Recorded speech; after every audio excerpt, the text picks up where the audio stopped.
September 16/9/2024। আজ এই নবী দিবসের দিনে আসো আমরা সব মুসলমান ভাই মিলে আল্লাহ দরবারে হাত তুলে ইবাদত করি।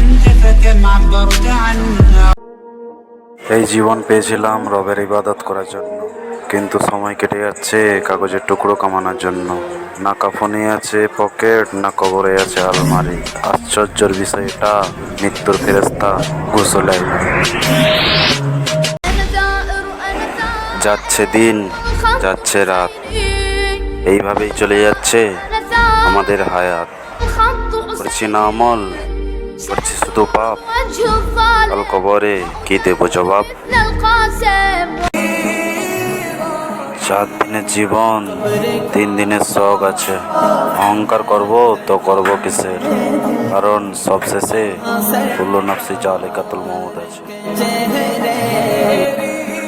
বন্ধু, কিছু চাওয়ার থাকলো আল্লাহর কাছে কান্না করে চেয়ে নি, কারণ আল্লাহ তাআলা আমার কান্নাতে হাসবে না। বন্ধু, নারীতে নয়, নামাজে আসক্ত হও।